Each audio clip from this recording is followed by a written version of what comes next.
नमस्कार प्यारे साथियों, इस क्लास में आज विभिन्न राज्यों में असिस्टेंट प्रोफेसर की बहाली होती है और 3 जनवरी से नेट जीआरएफ की एग्ज़ाम भी होने वाली है। तो यह क्लास उस उद्देश्य से बहुत ही महत्वपूर्ण होने वाली है और आज जो क्लास होगा वो ऑथेंटिक किताबों को एनालिसिस करते हुए आपका बेसिक कॉन्सेप्ट को हम क्लियर करेंगे। बेसिक कॉन्सेप्ट को आप क्लियर रखेंगे, मजबूत रखेंगे तो कोई भी तूफान आएगा तो आपको हिला नहीं सकता है। तो सबसे पहले इस तरह की चार्ट जो है आपको हर परीक्षा में दिखाई देगा और आप भी इस तरह की चार्ट जो है से दिखाई दिया होगा आपको भी, जैसे शेयर बाजार हो या क्रिकेट मैच में। तो हर तरह ग्राफ जो अनेक प्रकार की बनता है, कभी कभी ग्राफ इस तरह के रहता है या सीधी रेखा में बन जाता है, ठीक है, और एक खड़ी पाए, ठीक है, खड़ी पाए जिसको बार चार्ट के रूप में जाना जाता है। तो ये ग्राफ के रूप हो गए हैं अनेक, पर ग्राफ 4-5 प्रकार के होते हैं। ये हमने क्लास लिया हूँ, अब क्लास नहीं किए हैं तो जा करके कर सकते हैं। तो ये बार चार्ट का एक उदाहरण है। इसे बनाने से पहले आपको क्या ध्यान रखना है, बहुत ही तेज तरार दिमाग आपकी होनी चाहिए और चालाकी से आप इसे सॉल्व करेंगे। क्या चालाकी रखना है, क्या ध्यान रखना है, तो सबसे पहले निर्देश को पढ़िए, ठीक है। जब निर्देश को आप पढ़ना स्टार्ट करेंगे तो इसमें सारे चीज़ आपको पता चल जाएगी। निम्नलिखित दंड आरेख का अध्ययन कर प्रश्नों के उत्तर दीजिए और विभिन्न संस्था अभियंत्रण के 5 विभिन्न पाठ्यक्रम में नामांकित विद्यार्थियों की संख्या आपको दिया हुआ है। तो देखिए इधर विभिन्न पाठ्यक्रम में नामांकित विद्यार्थियों की संख्या ये साइड है, जो कि 100, 200, 300, 400, 500, 600, 700, 800, 900, 1000 है और यहाँ पे उसका दिया हुआ है ABCD का, ठीक है। अब ऐसे चीज़ों को बनाने से पहले आपको क्या क्या पढ़ना पड़ेगा, तो सबसे पहले आपको अंश पर ध्यान रखना होगा, अंश और हर जिसे कहा जाए। समय दूरी भी पढ़ना है मैथ में, ठीक है, और अनुपात, ये जितने भी टॉपिक है बहुत महत्वपूर्ण है। समानुपात, ठीक है, इसी से रिलेटेड क्वेश्चन बना देता है। लाभ हानि और प्रतिशत, उसके बाद साधारण ब्याज, ठीक है, और औसत। ये सब टॉपिक को आप क्लियर करके ही जाएंगे। जब ये सब टॉपिक क्लियर कर लेंगे, आपका कॉन्सेप्ट क्लियर हो जाएगा तो कहीं भी कोई दिक्कत नहीं होगा। तो इसी में बना देता है क्वेश्चन, ठीक है। कभी लाभ हानि का क्वेश्चन बना देगा, तो कभी अनुपात से क्वेश्चन बना देता है बार चार्ट से, और एक होता है जो राउंड फिगर में रहता है हिस्टोग्राफ वगैरह, उससे भी बना देगा। तो आपको ध्यान रखना है कि कैसे कैसे इन चार्टों को सॉल्व करना है और क्या दिमाग रखना है, क्या चालाकी करना है। तो आइए सबसे पहले हम बता रहे हैं, आप ध्यान से देखेंगे। देखिए इस चार्ट में 3 कलर दिया हुआ है, ठीक है, एक तो हरा कलर और दूसरा सफ़ेद है, फिर उसके बाद हरा है। तो इसके लिए आपको दिमाग नहीं लगाना है, केवल सफ़ेद और हरा पर।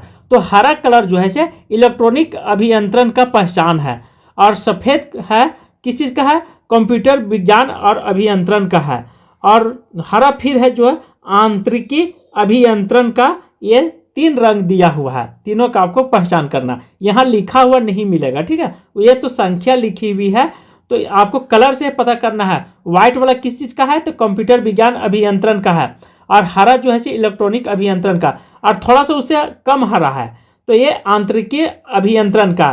देखिए इसमें आपको फंसाने वाला मतलब रंग दिया हुआ है, ठीक है, थोड़ा डीप थोड़ा कम। तो ये इसलिए कि आपको चेक करना चाह रहा है कि ध्यान रख रहे हैं, आप पकड़ पा रहे हैं कि नहीं। इसकी चाल को आप मतलब इसकी चाल में आप फंसाना, मतलब इसकी चाल में आपको फंसना नहीं है, आपको खुद से चालाकी लगाना है। तो फर्स्ट क्वेश्चन आपको ध्यान से पढ़ना है। क्या पढ़ना है, संस्था सी में, ठीक है, कंप्यूटर विज्ञान में नामांकित विद्यार्थी की संख्या और उसी पाठ्यक्रम में संस्था डी में नामांकित विद्यार्थियों की संख्या से कितने प्रतिशत कम है। 20, 18, 25, 32। अब यहाँ पे आपको क्या ध्यान रखना है से भी समझिए, क्योंकि इतने बारीकी से कोई नहीं बताएगा। संस्था सी में कंप्यूटर, संस्था सी में जाइए, ये सफ़ेद वाला, ठीक है, और कंप्यूटर विज्ञान में नामांकित विद्यार्थियों की संख्या, नामांकित विद्यार्थियों की संख्या ये सेट दिया हुआ है, इसका हो गया यहाँ तक। उसी पाठ्यक्रम डी में जाएंगे, हम डी में इसकी चर्चा कर रहे हैं, ठीक है। नामांकित विद्यार्थियों की संख्या को हम दर्शाया हुआ है, इस पर हम कैसे बनाएंगे। तो देखिए कंप्यूटर विज्ञान में कितने विद्यार्थी हैं, तो 200 हैं, ठीक है। उसके बाद ये डी में, उसके बाद क्या कर रहा है, कंप्यूटर विज्ञान में यहाँ पे देख लीजिए थर्ड में जाकर के व्हाइट वाला देख रहे हैं 100 है, और यहाँ पे कितना है, ये 250 है। तो हमको ध्यान में रखते हुए आंतरिक अभियंत्रण कितना है, तो 250 है, ठीक है। 250 हमको डी में जाना है, तो 250 माइनस 200 कर देंगे बटा 250 इंटू 100% ने पूछा है। देख लीजिए यहाँ पे सॉल्व किया हुआ है। तो यदि 200 में 250 में 200 माइनस करेंगे, बचेगा कितना, 50 बचेगा। उसके बाद नीचे 250 हो जाएगा, 250 इंटू 100% कितना आ जाएगा, इसको काटिए 1010, 5 दूना 10 और बचे हैं 25, तो 5 से 5 एक अर्थात आपका आंसर हो जाएगा 20%, ठीक है। 20% ऑप्शन ए बिल्कुल सही आंसर है। तो इसी तरह से आपको सॉल्व करना। अब इसी के संदर्भ में हम बहुत सारे चक्रवृद्धि ब्याज, लाभ हानि और प्रतिशत, समानुपात के क्वेश्चन बता रहे हैं, तो आपको पकड़ना है, ठीक है। ऐसा नहीं कि मेरे अनुसार केवल सॉल्व करना है, आपको उससे भी रिलेटेड क्वेश्चन और भी किताब होंगे आपके घर में, तो आप बना करके जाइएगा। देखिए सेकेंड क्वेश्चन इसी पाई चार्ट से क्या है, सभी संस्थाओं को मिलाकर आंतरिक अभियंत्रण में नामांकित विद्यार्थियों की औसत संख्या क्या है। तो सभी के बारे में पूछ रहा है, उसके आंतरिक अभियंत्रण के बारे में, ठीक है। तो आंतरिक अभियंत्रण को हल्का ग्रीन है, तो हल्का ग्रीन के लिए इसे क्या करना है, टोटल को हमें ऐड कर देना होगा, क्योंकि औसत से क्वेश्चन है। तो औसत करने के लिए हमें सबको ऐड कर देना होगा, जोड़ना। औसत निकालने के लिए आंतरिक अभियंत्रण पर जाएंगे। तो आंतरिक अभियंत्रण जो कि हल्का कलर में हमको शो कर रहा है ग्राफ में, तो यहाँ से देखिए 250 है, तो 250 को हम ऐड कर दिए। उसके बाद 300 है, प्लस 300 कर देंगे, ठीक है। उसके बाद फिर कितना है, 350 है, फिर 350 को ऐड करेंगे और लास्ट में 250 है। और कितने संख्या को हमने ऐड कर रहा हूँ, 1 2 3 4 5, तो फिर उसके बाद एक छूट रहा है 100, ये हो गया टोटल। ऐसे 5 से हम डिवाइड कर देंगे, टोटल जोड़ेंगे तो 1250 होगा, और 5 से डिवाइड करेंगे तो मिलेगा 250। तो जहाँ भी इस क्वेश्चन में आपको 250 नज़र आएगा, 250, वो क्वेश्चन बिल्कुल सही हो जाएगा। तो देखिए हमने क्या बोला था कि ये सब क्वेश्चन जो है औसत से है, तो औसत से आप जानेंगे, छोटा छोटा क्वेश्चन पहले सॉल्व कीजिए। इसीलिए पहले हम इसके बाद फिर छोटा क्वेश्चन भी देंगे, आपको कहीं जाने की ज़रूरत नहीं है। इस बाय चार्ट से था, ठीक है, बार चार्ट से था क्वेश्चन, इसीलिए हम इसे सॉल्व कर रहे हैं लगातार। सेकेंड, संस्था ए और संस्था डी में इलेक्ट्रॉनिक अभियंत्रण में नामांकित विद्यार्थियों की संख्या का मध्य संगत अनुपात बताइए। मतलब बीच में दोनों का संगत मतलब अनुपात पूछ रहा है। तो अनुपात निकालने के लिए आपको यहाँ पे दिया हुआ 3.7 है, 3:7 है, 3:2 है, 3:4 है, और फिर 4:3 है। तो इसके लिए आपको क्या करना होगा, अनुपात निकालने के लिए 150, ठीक है, 150 अनुपात 350, ये तो 150 को हम कैसे डिवाइड करते हैं, ऊपर में 150 लिख देंगे और नीचे 350। इसे जब हम डिवाइड करेंगे, ठीक है, 1 0 से 1 0, 5 3 15 और 5 7 35, 3:5 है। 3:5 कहाँ है, वहीं पे हम सही आंसर, 5 का 5 7 35, तो हम मेरा हो जाएगा ऑप्शन ए, ठीक है, 3:7। तो सेकेंड क्वेश्चन भी आपका यहाँ से क्लियर हो गया। उसी संस्थान में भी विद्यार्थियों की कुल संख्या, संस्था ए में विद्यार्थियों की कुल संख्या से कितने प्रतिशत कम है, 20 22 25 18, कितने प्रतिशत कम है, ये आपसे क्वेश्चन पूछ रहा है। तो इसे प्रतिशत निकालने के लिए हमें क्या करना होगा, 600 माइनस 480 बटा 600 कर देंगे। अब घटाएंगे और यहाँ पे आप प्रतिशत बोल रहे हैं, 100 से डिवाइड करेंगे तो 120/6, टोटल मिल जाएगा 20%। 20% कहाँ पे, ये हो गया। तो इसे देखिए रिलेटेड 4 क्वेश्चन बना दिया है। तो इसी तरह एग्जाम हॉल में भी आपको 4-5 क्वेश्चन दिखाई देगा। तो आज हम फिर से पुनः आपको साधारण ब्याज बता रहे हैं, ताकि कॉन्सेप्ट जो है से क्लियर करके जाएंगे परीक्षा हॉल में। के अंतर्गत साधारण ब्याज बताने जा रहा हूँ। सबसे पहले ब्याज कहते किसे हैं, इस टॉपिक को आपको समझना होगा। जैसे आप किसी साहूकार से 5,000 रुपया लेते हैं, तो आपके मजबूरी होता है, कोई ज़रूरत पड़ जाता है, कोई बीमार पड़ जाता है या घर बनाना हो, तो जा करके पैसा लेते हैं किसी महाजन से। तो जब महाजन से लेते तो वह एक शर्त बताता है, या तो 5 रुपया लेगा, ठीक है, महीना में उसको कुछ चाहिए ना, कुछ तो लाभ होना चाहिए तभी तो देगा, अन्यथा कौन देता है आज के समय में पैसा, जो देगा सो मांगने के भरोसे। तो जब वह देगा पैसा तो आपको बोलेगा, या तो सिग्नेचर करने के लिए बोलेगा, या सोना रखने के लिए बोलेगा, जो भी आपके पास सामान रहेगा, या चांदी, ये सब पहले होता था, लेकिन अब ऐसा नहीं होता है।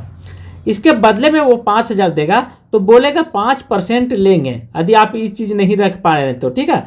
जिसे सोना चांदी इसको गिरवी बोला जाता था कि गिरवी रख करके हमको पैसा मिला है। यदि आप ब्याज नहीं चुका पाए हैं, ठीक है, या माल नहीं दे पाए तो सोना चांदी जो है सो वो बेच देगा मार्केट में।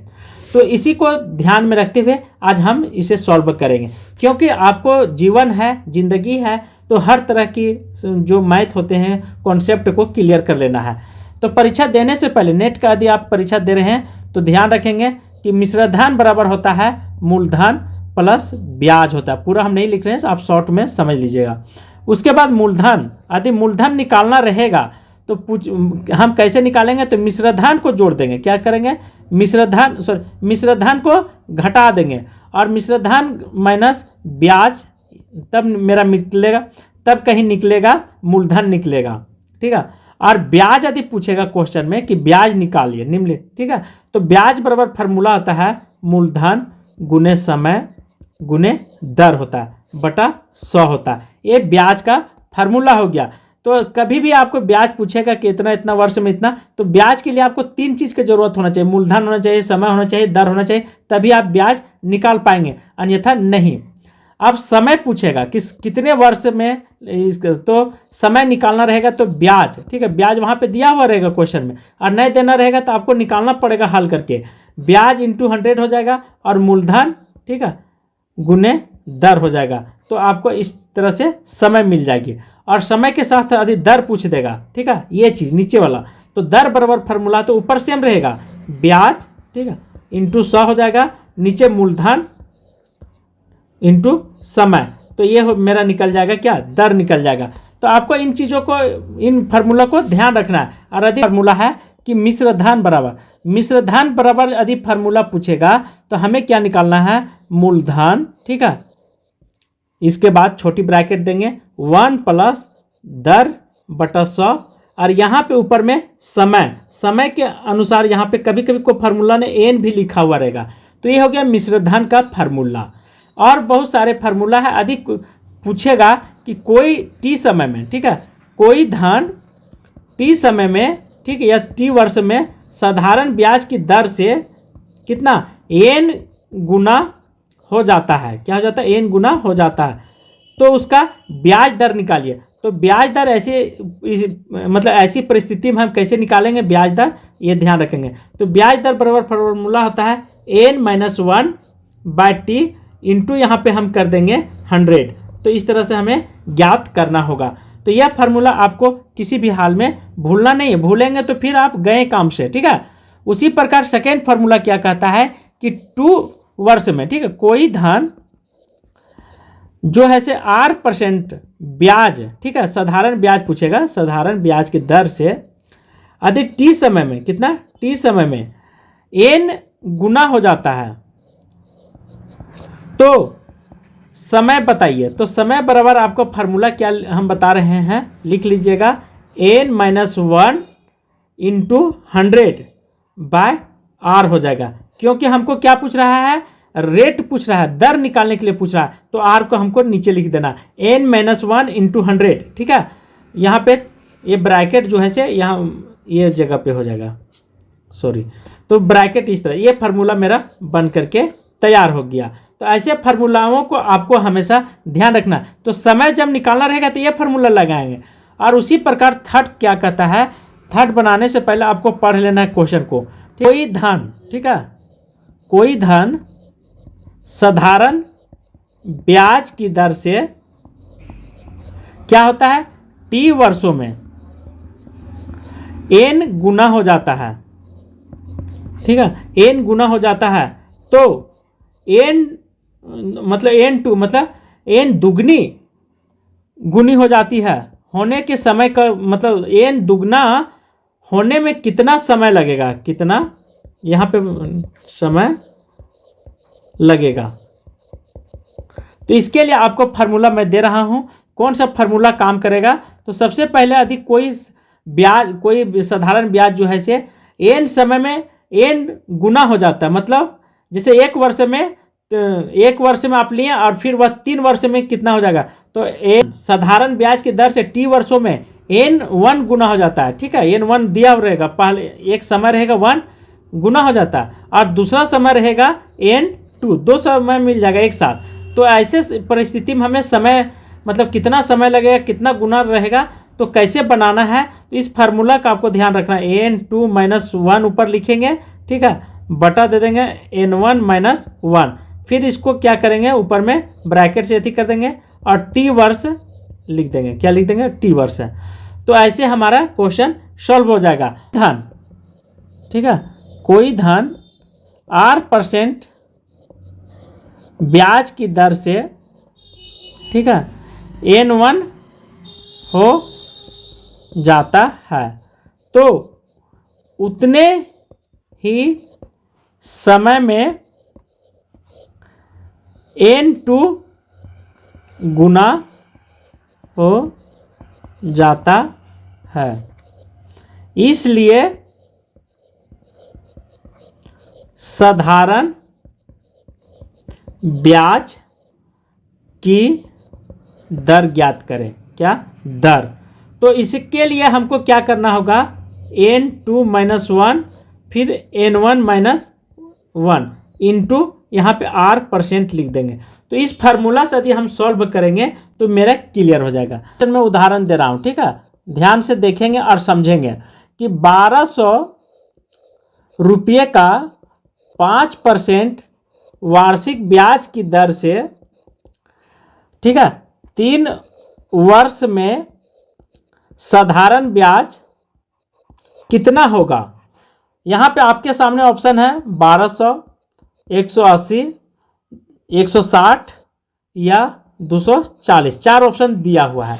तो हमें पूछ रहा है कि 1200 रुपये का 5 वर्ष में, ठीक है, वार्षिक ब्याज की दर से 3 है, तो हमें ज्ञात करना है साधारण ब्याज। तो साधारण ब्याज बराबर हमने क्या फार्मूला दिया था कि साधारण ब्याज बराबर मूलधन गुने समय गुने दर बटा 100। तो मूलधन मेरा कितना है? 1200 है, इंटू समय कितना पूछ रहा है? 3 वर्ष है, दर कितना है? तो 5% बटा 100 कर देंगे। 20 से 20 कैंसिल, तो आप काटिए 12×5 = 60 और 60 × 3 अर्थात 180 आंसर मेरा सही हो जाएगा। तो आपको इस तरह से सॉल्व करना है। 1600 रुपये का 2 रुपया मतलब 2.5 रुपया, ठीक है, इसको कह दे सकते हैं 2 × 1/2। 1600 रुपये का 2 × 1/2% वार्षिक ब्याज की दर से कितना वर्षों में? 2 × 3/4 वर्षों में का साधारण ब्याज कितना होगा? तो साधारण ब्याज कितना होगा अर्थात बहुत आसान है, इसके लिए कुछ नहीं करना है। तो 1600 लिख लीजिए ऊपर और इसके तोड़िए, 2 दूनी 4 1 5/2 लिख दीजिए, ठीक है, ये हो गया यहाँ तक क्लियर। इंटू 11, 4 दूनी 8 3 11/4 हो जाएगा। यहाँ पे हमें क्या करना है? सॉल्व करना है। तो काट रहा है तो काट दीजिए, चूंकि आसान हो जाएगा काटने में। तो 4 × 4 4 चौके 16, यदि आप नहीं जानते तो डिवाइड दीजिए 2 से, फिर 2 दूना 4, आप इसे मल्टीप्लाई कीजिएगा तो हमें मिलेगा कितना? 110 रुपया। ये हो गया मेरा क्लियर साधारण ब्याज का। थोड़ा सा इसे डिफिकल्ट क्वेश्चन ले रहे हैं ताकि आप सॉल्व करने के लिए सीखिए। कोई धन 5 वर्षों में दुगना हो जाता है, वही n1 n2 वाला क्वेश्चन आ गया, ठीक है, फार्मूला जो हम बताए थे। और पूछ रहा है कि बताइए कितने वर्ष में तिगुना हो जाता है। वहाँ पे n का मतलब होता था कोई भी समय हो सकता है, ठीक है, इसीलिए n वहाँ लिखा जा सकता है। अल्फ़ाबेट का लिखने का मुख्य कारण नहीं होता क्वेश्चन में। तो कोई धन 5 वर्षों में क्या जाता है? दुगना हो जाता है। तो बताइए कि कितने वर्ष में तिगुना हो जाएगा, मतलब 3 गुना हो जाता है। तो ऐसे क्वेश्चन बनाने से पहले आपको मान करके चलना होगा। क्या लेना होगा? माना कि, ठीक है, धन बराबर, कोई भी धन बराबर कितना हो जाएगा? 100 रुपया ले लेते हैं, या 1 से भी, लेकिन 1 वाला यहाँ काम नहीं करेगा, ठीक है। तो 100 रुपया लिया, चूंकि कितने वर्ष पूछ रहा है? 5 वर्ष में पूछ रहा है। तो 5 वर्ष का मिश्र धन हमें कितना हो जाएगा? ध्यान रखिएगा, ठीक है। क्या पूछ रहा है? दुगना पूछ रहा है। तो 5 वर्ष के बराबर हमको 100 रुपया का कितना हो जाएगा? 100 × 2 अर्थात 200 रुपया हो जाएगा, ठीक है। तो 200 वर्ष 5 वर्षों में, ठीक है, दुगना हो जाता है। तो ये हो गया मेरा 100, चूंकि 100 रुपया हम लिए थे। अब ब्याज हमें क्या निकालना है, ब्याज बराबर पहले भी फार्मूला दिए थे 200, ठीक है, माइनस 100 कर देंगे तो हमें कितना मिला, 100 रुपया मिला है मूलधन, ठीक है। अब दर यहीं से मिल गया हमको, दर बराबर क्या फार्मूला लगाए थे, ब्याज गुने 100, ठीक है, और मूलधन गुने समय, तो हमें मिलेगा ब्याज मिल जाएगा। इस फार्मूले के माध्यम से बहुत चीज़ आपको सीखने को मिलेगी।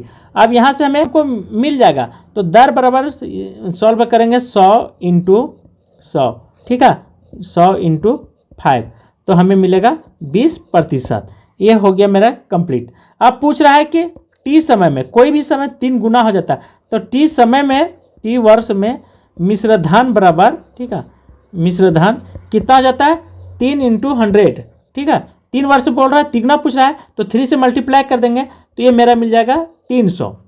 अब 300 मिलेगा तो टी वर्ष के लिए क्या पूछ रहा है, तो 300 को हमको घटा देंगे 100, तो यहाँ पर भी हमको क्या मिल गया, मूलधन मिल गया, तो 200 रुपये मेरा मूलधन मिल गया। तो मूलधन बराबर, ठीक है, अब फिर से पुनः ये फार्मूला लगा देंगे दर वाला, तो ब्याज, ठीक है, ब्याज तो हमको मिल गया कितना, 200 रुपया, तो ब्याज का फार्मूला 200, ठीक है, इंटू 100 कर देंगे, और नीचे भी 100 इंटू 20 कर देंगे, हो जाएगा ये 10 वर्ष समय। हमको ये दर बराबर, सॉरी, समय बराबर ये फार्मूला है, ठीक है, समय बराबर।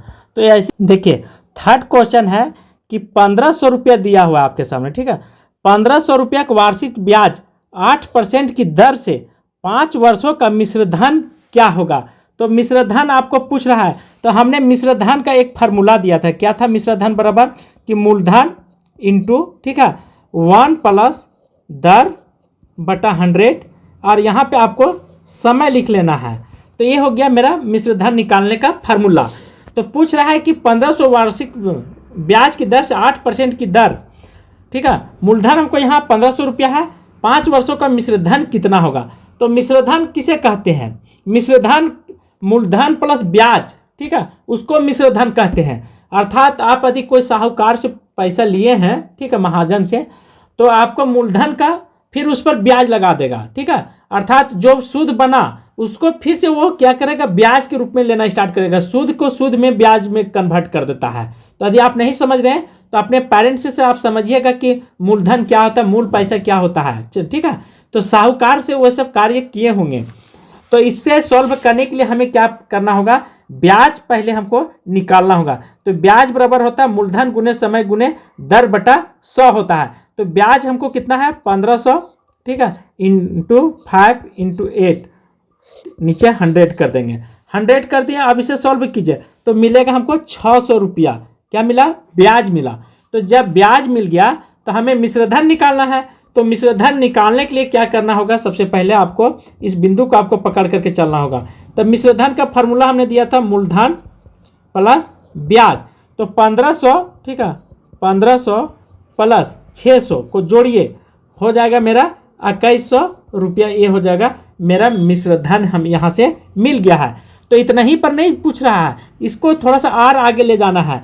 तो 2100 रुपया हो गया। अब 2100 रुपया मेरा जहाँ भी आंसर दिखाई देगा वहाँ पे हम लगा लेंगे। दूसरा फार्मूला क्या लगाएंगे कि मिश्रधन बराबर, ठीक है, मिश्रधन बराबर कैसे हम फार्मूला लगाएंगे, एक और दिए थे फार्मूला कि मूलधन इंटू 1 प्लस दर, ठीक है, इंटू 100, सॉरी इंटू समय लिखिएगा ऊपर में, बटा 100 कर दीजिएगा। तो ये हो जाएगा मेरा, एक दूसरे तरीका से निकाल लीजिए। तो यहाँ पे हमको मिला था 1500 रुपया, उसके बाद 1 प्लस, ठीक है, 8 इंटू 5 है, नीचे 100 कर दीजिए। तो इसे सॉल्व यदि आप कीजिएगा तो सीधा मिला, मतलब मिलेगा हमको 1500 को 7/5, ठीक है, बराबर हो जाएगा 2100 रुपया। तो ऐसे भी आप निकाल सकते हैं दो फार्मूला से। यदि मिश्रधन पूछेगा तो आगे ब्याज निकाल लीजिएगा, ठीक है, और अन्यथा यदि नहीं है तो फिर ब्याज निकालने के लिए दो फार्मूला का प्रयोग करना पड़ेगा। एक मिश्रधन का जो कि मूलधन प्लस ब्याज निकालना होगा, ठीक है, उस फार्मूला। और यदि डायरेक्ट करते तो ये मिश्रधन वाला फार्मूला 1 प्लस दर इंटू समय बाय 100 कर दीजिएगा, तो इसमें डायरेक्ट निकल जाएगा। तो कुछ नहीं करना, बैठा देना है सभी को, ठीक है। मूलधन के जगह पर मूलधन लिख देना है 1500 रुपया, और 1 प्लस दर इंटू समय 5 है, तो इस तरह से आप सॉल्व करेंगे तो आपको निकल जाएगा। लेकिन सॉल्व करना आना चाहिए, ऐसा नहीं कि आप 0 हैं तो दिक्कत हो जाएगा और फिर आगे चल करके बोलिएगा कि हमको समझ में नहीं आता। तो इसीलिए समझ में नहीं आता, इतना छोटा छोटा यदि क्वेश्चन आप नहीं बना पाते हैं तो बड़ा डिफिकल्ट होगा आगे चल करके। आप इसी में प्रतिशत भी जोड़ देगा, पर ठीक है, कितने प्रतिशत वर्ष के ब्याज की दर से 20 वर्ष में हो जाता है, तो इसी में प्रतिशत भी निकालने के लिए आपको बताएगा। तो चलिए मैं उसे भी सॉल्व करते हैं। अब सेकेंड टॉपिक हम स्टार्ट करने जा रहे हैं लाभ हानि का। ठीक है, लाभ हानि जो प्रॉफिट एंड लॉस बोला जाता है, बहुत इंपॉर्टेंट टॉपिक है। आप इसे ध्यान से देखेंगे तो आपको अच्छा लगेगा, अन्यथा बाद में फिर दिक्कत होगा। दिक्कत क्या होगा कि फार्मूला आदि याद नहीं रहा लाभ हानि में, तो आप सॉल्व नहीं कर सकते हैं। जैसे क्रय मूल्य किसे कहते हैं, जिस वस्तु पर कोई, ठीक है, कोई वस्तु हम खरीदते हैं तो वह क्रय मूल्य हो जाएगा। और बेचने की क्रिया, ठीक है, जब कोई वस्तु हम बेचते हैं तो उसे विक्रय मूल्य कहते हैं। पर व्याकरण की भाषा में क्रय और विक्रय नाम दिया गया है, लेकिन यदि बाजार में जाएंगे तो उसे selling price and cost price भी हम बोल सकते हैं। लेकिन बाजार में इसे क्या बोलते हैं, कोई कहता है बेच रहे हैं, कोई कहता है खरीद रहे हैं। तो इसी चीज़ को, ठीक है, केवल भाषा में अंतर है, कोई सामान में अंतर नहीं होता है, केवल भाषा में अंतर होता है। तो लाभ कब होता है, जब हम 5 रुपया की वस्तु, ठीक है, 5 रुपया की वस्तु 10 रुपया में बेचेंगे तो हमें 5 रुपया का कितना होगा, लाभ होगा। तो इसे लाभ के रूप में हम जानते हैं। ठीक है, और हानि कब होगा, जब हम 10 रुपया में खरीदें और 5 रुपया में बेच दिए तो ये हानि हमें मिलेगा। ठीक है, नुकसान जिसको कहते हैं। तो इस तरह से आपको लाभ हानि, तो लाभ हानि जो है से यह एक व्यापार से जुड़ी हुई है। ठीक है, यह जितने भी लोग हैं दुकानदार हैं तो ये लाभ हानि को देखते हुए अपने व्यापार को आगे बढ़ाते हैं। यदि जिस वस्तु में लाभ अधिक होगा उसको जानेंगे कि उस चीज़ को फिर से पुनः लाएंगे सामान बेचने के लिए। तो कुछ फार्मूला है, तो इन फार्मूला को आपको ध्यान रखना है। फार्मूला क्या है कि लाभ बराबर क्या होता है, फिर उसके बाद पूछ देगा विक्रय मूल्य बराबर क्या होता है। तो ऐसे बहुत सारे फार्मूला यहाँ से बनते हैं, तो इन फार्मूलों का आपको ध्यान देना है। जैसे लाभ बराबर क्या होता है, तो लाभ बराबर होता है विक्रय मूल्य। ठीक है, विक्रय मूल्य माइनस क्रय मूल्य, तो इस चीज़ को आपको ध्यान रखना है। और विक्रय मूल्य बराबर एक फार्मूला और हम दे रहे हैं कि लाभ, ठीक है, लाभ प्लस क्रय मूल्य। यदि आपको विश्वास नहीं होता होगा आप देख लीजिएगा कि मैं गलत पढ़ा रहा हूँ कि क्या। तो क्रय मूल्य प्लस मूल्य, और उसके बाद क्रय मूल्य बराबर होता है विक्रय मूल्य। ठीक है, विक्रय मूल्य माइनस लाभ होता है, एक क्रय मूल्य का फार्मूला हो गया। और हानि बराबर होता है, हानि कब होगा, जब हम क्रय मूल्य, ठीक है, अर्थात खरीदेंगे क्रय मूल्य माइनस विक्रय मूल्य। तो इस तरह से हमें हानि ज्ञात करना। तो ये 4-5 फार्मूला आपको ले जाएगा ऊपर की ओर। ठीक है, यदि ध्यान में रखेंगे तो आप सफलता आपको कोई रोक नहीं सकता है। तो इसे हम आगे बढ़ाते हैं और आप फिर से पुनः आप देखते जाएंगे कि किस तरह से कितने फार्मूला का प्रयोग हम करते हैं। उसके बाद क्रय मूल्य बराबर एक और फार्मूला होता है हानि। ठीक है, हानि प्लस विक्रय मूल्य। ये सब फार्मूला आपको खुद सोचना है, दिमाग लगाना है, यदि नहीं तो फिर आप क्वेश्चन को पढ़ेंगे और समझ जाएंगे। ये हो गया मेरा मेन फार्मूला। और एक लास्ट में हो गया विक्रय मूल्य। तो विक्रय मूल्य बराबर होता है क्रय मूल्य, ठीक है, माइनस हानि। ये 6-7 फार्मूला। अब लाभ प्रतिशत कभी कभी क्वेश्चन में पूछता है, क्या पूछता है, लाभ प्रतिशत कितना होगा। तो लाभ प्रतिशत बराबर बहुत आसान है, लाभ गुने 100 बटा क्रय मूल्य लिख लीजिए, क्या होगा, क्रय मूल्य। तो इस तरह से लाभ प्रतिशत निकल जाएगा। और हानि बराबर यदि पूछेगा तो हानि, ठीक है, हानि गुने 100 बटा क्रय मूल्य। तो इस तरह से हमें हानि मिल जाएगा। तो इन चीज़ों का आपको ध्यान रखना है, और नहीं तो फिर बाद में कहिएगा कि सर हमें समझ में नहीं आता है, तो ये नहीं तो वो नहीं। तो प्रॉब्लम आप क्रिएट अपने खुद खड़ा करेंगे। ऐसा नहीं कि मेरे तरफ से, हमको जहाँ तक बताना है हम बता रहे हैं और बहुत ही बारीकी तरीके से बता रहे हैं। उसके बाद एक क्रय मूल्य बराबर फार्मूला होता है विक्रय मूल्य। ठीक है, विक्रय मूल्य 1 प्लस दर बटा 100 कर दीजिएगा, तो ये क्रय मूल्य बराबर हो जाएगा। अब फिर क्रय मूल्य, अभी ऊपर में हमको विक्रय मूल्य दे दिया, अब विक्रय मूल्य क्रय पूछेगा तो विक्रय मूल्य को हमको यहाँ पे ले आना है। अब विक्रय मूल्य को यहाँ ले आएंगे और ये क्रय मूल्य यहाँ अंदर चला जाएगा। ठीक है, बाहर है तो अंदर चला जाएगा। तो क्रय मूल्य बराबर होता है 1 प्लस दर बटा 100। ये मेरा मिल गया विक्रय मूल्य का फार्मूला। ऐसे बहुत सारे फार्मूला हैं, लेकिन आपको ध्यान रखना, रट लेना, हल्का में नहीं लेना। यदि हल्का में लेंगे तो हवा में उड़ जाइएगा। एक यार मोस्ट इंपॉर्टेंट फार्मूला है क्रय मूल्य बराबर। आपको लगता होगा कि इतने फार्मूले की यूज तो है, तो क्रय मूल्य बराबर होता है एक विक्रय मूल्य। कहीं कहीं चीज वहाँ पे क्वेश्चन में नहीं मिलेगा तो आप सॉल्व करें 1 माइनस दर, ठीक है, और नीचे लिख दीजिएगा 100। तो ये हो जाएगा यहाँ पे क्रय मूल्य बराबर फार्मूला हो जाएगा, ठीक है। तो 4-5 फार्मूला आपको हम दे रहे हैं, तो ये चारों पांचों फार्मूला का आपको ध्यान से रखना है और दिमाग में बैठा करके भी रखना, रट लीजिएगा।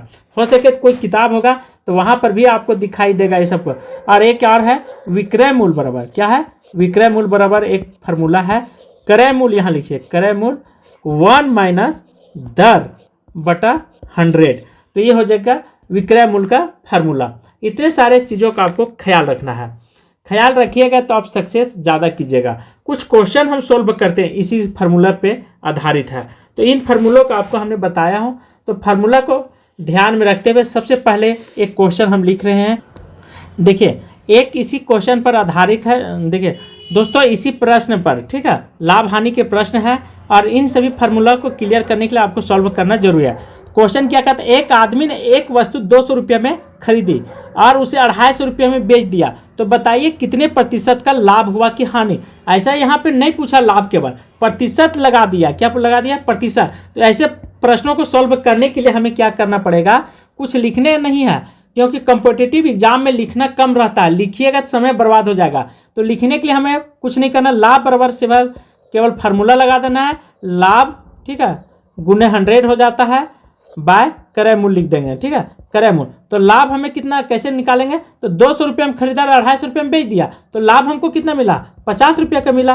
50 × 100 कीजिए सीधा सीधी, और क्रय मूल्य कितना 200 रुपया। इसको सॉल्व कीजिएगा तो हमें मिलेगा 25%। ये मेरा आंसर हो गया, ठीक है। तो ऐसे आपको सॉल्व करते जाना है। यदि सॉल्व करने में आप तेज हैं तो क्वेश्चन बनाने में कोई दिक्कत नहीं होगा। केवल इसी में नहीं, बहुत सारे एग्जाम में भी आपको कोई दिक्कत होने वाला नहीं। सेकेंड क्वेश्चन क्या कहता है कि मोहन ने एक वस्तु 300 रुपये में खरीदा। कितना में खरीदा, 300 रुपया में, और उसी चीज़ को कितना में बेच देता है, 15% लाभ पर। तो बेच दिया और विक्रय मूल्य ज्ञात करें, अर्थात 300 रुपये में खरीदा और 15% लाभ पर उसने बेच देता है। तो इसे हमें कैसे निकालना, बहुत आसान है। पहला 300 तो आप जान रहे हैं, क्योंकि कॉम्पिटिटिव एग्जाम है तो हमें इसमें ज़्यादा मेहनत करना नहीं है, ठीक है, ज़्यादा शॉर्ट में कोशिश करेंगे बनाने के लिए। और 15% हमको लाभ पर बोल रहा है, तो क्रय मूल्य का फार्मूला लगाइए। तो हमको निकालना है क्या, विक्रय मूल्य निकालना है। तो विक्रय मूल्य बराबर होता है क्रय मूल्य × 1 प्लस दर, ठीक है, ये पहले भी बताए हैं, बाय 100 कर देंगे। तो यहाँ पे आपको सीधा सीधी करना है 300, ठीक है, 1 फिर ऊपर में कितना 15% है, नीचे 100 कर देंगे, और ये हो गया मेरा कंप्लीट। यदि आप इसे सॉल्व करेंगे तो हमें मिलेगा 300 × 1 115 बटा 100, अर्थात 345 मेरा आंसर हो गया। एक क्वेश्चन मेरा कंप्लीट हो गया। तो ऐसे देखिए, साधारण ब्याज हो, लाभ हानि हो, प्रॉफिट एंड लॉस हो, बिना अभ्यास के कुछ नहीं होगा। इसीलिए प्राचीन काल में बोलते थे, करत करत अभ्यास के जड़मित हो सुजान, रसी आवत जात पे शिल्पे परत निशान। तो आपको इसी पंक्ति को ध्यान रखना है। और मैथ जो है से ये अभ्यास की चीज़ें हैं, ठीक है। जितना आप फुटबॉल मैदान में फुटबॉल खेलेंगे उतना आपको जो है से अच्छा होगा बॉडी के लिए, आप उतना अभ्यास कीजिए। उसी तरह अभ्यास कीजिए, बिना अभ्यास के, बिना प्रैक्टिस के कुछ नहीं होने वाला है। आप सोचेंगे कि 1-2 को क्वेश्चन बना लेंगे तो हम बहुत बड़ा विद्वान बन जाएंगे, तो ये बहुत बड़ी आपकी गलतफहमी है। ऐसे बहुत सारे क्वेश्चन हैं, कोई भी बुक ले लीजिए उठा करके, आपके घर में होगा या नहीं है तो मार्केट से ले लीजिए, लेकिन जा करके जरूर लीजिए। लेने से क्या होगा, इससे आप मेहनत करेंगे तो बहुत चीज़ों का आपको फायदा होगा। और बाद में फिर क्वेश्चन में क्या होगा, कॉन्फिडेंस लेवल बढ़ता है। क्वेश्चन सॉल्व करने से क्या होता है, कॉन्फिडेंस लेवल आपके अंदर में बढ़ेगी। जब कॉन्फिडेंस लेवल बढ़ेगी तब बहुत सारे बिंदुओं को, बहुत सारे क्वेश्चन को सॉल्व करेंगे और अपनी जो मंजिल है उसे आप प्राप्त कर सकते हैं, ठीक है। देखिए चौथा को देखिए 4 क्वेश्चन है कि एक आदमी ने 48 अंडे 9 रुपये दर्जन के हिसाब से खरीदे और 16 अंडे सड़ गए। शेष अंडों को उसने 10 रुपये प्रति दर्जन के हिसाब से क्या करता है, बेच देता है। तो उसका आपको क्या निकालना है, तो लाभ प्रतिशत ज्ञात करने के लिए बोल रहा है, या हानि प्रतिशत, मतलब लाभ हुआ कि हानि हुआ? फिर से क्वेश्चन समझिए। एक आदमी ने 48 अंडे 9 रुपये दर्जन के हिसाब से क्या किया, खरीदा। 16 अंडे सड़ जाते हैं। ऐसे आप भी गए होंगे मार्केट अंडा लेने, तो लेते हैं तो आप अपने पर यहाँ बैठा करके देखिए क्वेश्चन को, ठीक है, तो ज़्यादा आसानी होगी। और सड़ जाने के बाद क्या हो गया, शेष अंडों को 10 रुपया प्रति दर्जन के हिसाब से उसने बेच दिया। तो बेचने के बाद उसे लाभ हुआ, क्वेश्चन पूछ रहा है लाभ हुआ कि हानि हुआ, तो ये आपको सॉल्व करना है, ठीक है, खुद से। यदि नहीं कर पाते हैं तो कोई बात नहीं, हम तो कर ही देंगे वैसे, लेकिन सबसे पहले इसे ज्ञात करने के लिए हमें क्या लगाना होगा ट्रिक, तो क्रय मूल्य कितना हमको पूछ रहा है, ठीक है, क्रय मूल्य बराबर हो जाता है 36 रुपया। उसके बाद शेष अंडे क्या हो गए, सड़े हुए हैं, ठीक है, शेष अंडे हमको कितना है, 48 अंडे की बात कर रहा था, उनमें से 6 सड़े हुए निकले, तो मिला कितना हमको, अच्छा अंडा 42 अंडा मिल गया। चूंकि 12 अंडे में, ठीक है, 12, ध्यान रखेंगे, 12 अंडे की कीमत कितना बताया था वहाँ पे, तो 10 रुपया बताया, कितना बताया, 10 रुपया। अब 10 रुपया, तो एक अंडे की कीमत कितना होगा, ठीक है, एक अंडे की कीमत हो जाएगा 10/12, तो 42 अंडे पूछ रहा है। चूंकि लिख देते हैं यहाँ पे आपको समझने के लिए, चूंकि 42 अंडे बराबर, तो 42 अंडे बराबर हो जाएगा 10/12 इंटू 42, यहाँ पे हम लिखेंगे, तो मिलेगा हमको 35 रुपया। तो इस तरह से आपको यहाँ सॉल्व कर लिया, 35 रुपया मिल गया। अब इसको विक्रय मूल्य हमको तो मिल गया 35 रुपया, तो इसे ज्ञात करेंगे, ठीक है। अब विक्रय मूल्य हमको कितना मिला, 35 रुपया। तो विक्रय मूल्य बराबर हम फार्मूला हमने दिया था, ठीक है, कि ये हानि, ठीक है, हानि तो हमको मिल गया। अब हानि बराबर हमको फार्मूला लगा देंगे 36 माइनस 35 कर देंगे, ठीक है, तो हमको मिला 1 रुपया। कितना मिला, 1 रुपया।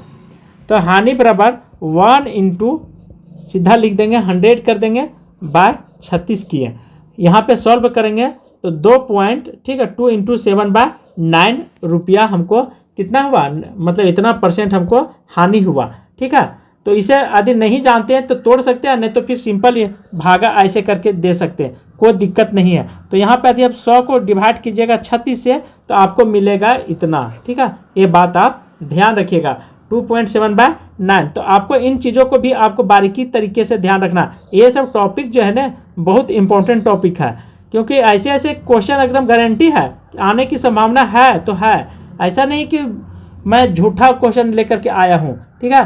तो आप सभी को इतना ध्यान होना चाहिए, क्रय मूल्य, लाभ हानि, किसे कहते हैं साधारण ब्याज, तो इन बिंदुओं का आपको पकड़ करके चलना है किसी भी हाल में। यदि बेहोश है तो भी कोई दिक्कत नहीं होना चाहिए। उसके दोस्तों यह क्लास बहुत ही लंबी होने वाली है, तो आप सभी लोग चिंता नहीं कीजिएगा, मन से पढ़िए, क्योंकि सर पे एग्जाम है। फर्स्ट क्वेश्चन है, निम्नलिखित में से कौन सा कक्षा शिक्षण का आधारभूत प्रतिमान है, अर्थात बेसिक मॉडल के रूप में जाना जाता है। अधिगम का प्रतिमान, बी है निर्देशात्मक प्रतिमान, सी दोनों ए बी, डी उपयुक्त में से कोई नहीं। बहुत अच्छा क्वेश्चन है, आंसर हो जाएगा ए भी होगा और बी भी होगा, इसलिए हम सी पर जाएंगे। क्या करेंगे, सी पर जाएंगे। इस तरह से ऑप्शन आपको वहां पर भी दिखाई देगा। सेकंड है, यदि कोई व्यक्ति एक शिक्षक बनना चाहता है तो उसके लिए आधारभूत आवश्यकता क्या होनी चाहिए। शिक्षण में वास्तविक रुचि, छात्रों को नियंत्रण करने के बारे में आत्मविश्वास या विषय का ज्ञान, अच्छी अभिव्यक्ति। तो देखिए, यदि आप शिक्षक बनना चाहते हैं, सिंपल सी बात समझिए, तो आप क्या करेंगे, ठीक है। तो आपको इन चीज़ों से मतलब नहीं है कि शिक्षण में वास्तविक रुचि होना चाहिए, छात्रों में नियंत्रण करने की होना चाहिए या नहीं होना चाहिए, अच्छी अभिव्यक्ति होना, उसे क्या मतलब है, काला हो, गोरा हो, मोटा हो, ताजा हो। केवल उस एक शिक्षक को क्या चीज़ का ज़्यादा जरूरी है, तो विषय वस्तु का ज्ञान जरूरी है, मोस्ट इंपॉर्टेंट है, ठीक है। थर्ड है, निम्नलिखित कथन में से कौन सा सत्य नहीं है। शिक्षण सिर्फ एक कला है, शिक्षकों को केवल प्रशिक्षित किया जा सकता है। सी है, शिक्षक सदैव पैदाइशी होते हैं। डी है, उपयुक्त सभी सत्य नहीं है। अर्थात क्वेश्चन पूछ रहा है सत्य नहीं के बारे में, मतलब कौन से कथन सत्य नहीं है। आंसर थर्ड का डी हो जाएगा, उपयुक्त सभी सत्य नहीं है, ठीक है। शिक्षण सिर्फ एक कला है, ये भी गलत क्वेश्चन कर रहा है, क्योंकि शिक्षकों को केवल प्रशिक्षित किया जाता है, ये भी गलत है। और शिक्षक पैदाइशी होते हैं, नहीं, शिक्षक तो एक इंसान होते हैं, उसे बाद में नहीं शिक्षक बनता है। तो इस चीज़ को आपको अपने से तर्क करना, दिमाग लगाना है। 4 है, निम्नलिखित में से शिक्षक में सबसे वांछित कौशल कौन सा है? शिक्षक द्वारा कही गई बात का छात्र की समझ में आना। बी है, निर्धारित पाठ्यक्रम पूरा करना। सी है, शिक्षण के समय छात्रों को मानसिक रूप से शिथिलकृत रखना। तो बहुत अच्छा क्वेश्चन है, आप सभी लोग ध्यान रखेंगे। वांछित कौशल के बारे में पूछ रहा है। तो शिक्षक द्वारा कही गई बात का छात्र की समझ में आना, ये शिक्षक का बहुत बड़ी जिम्मेवारी होती है और बहुत बड़ी भूमिका होनी चाहिए।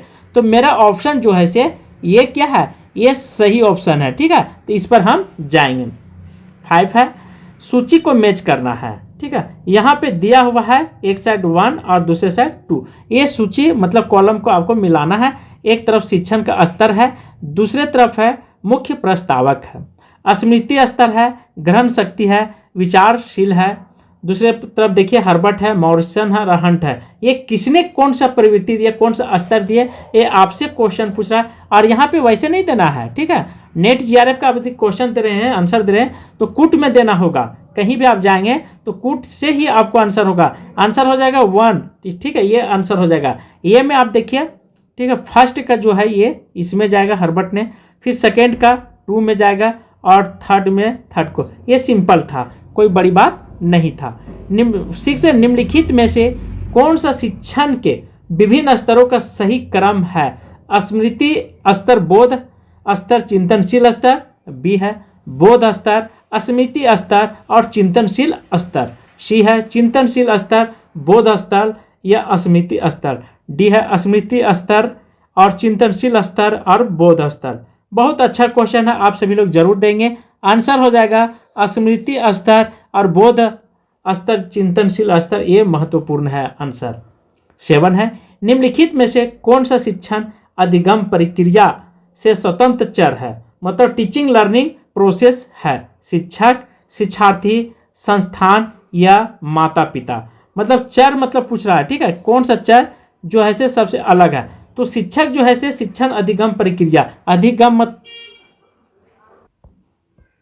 8 है, निम्नलिखित में से कौन से विधि प्रत्येक शिक्षक द्वारा प्रयोग करनी चाहिए? विशेषणात्मक संश्लेषणात्मक विधि या संश्लेषणात्मक या विशेषणात्मक विधि। सी है, केवल विशेषणात्मक।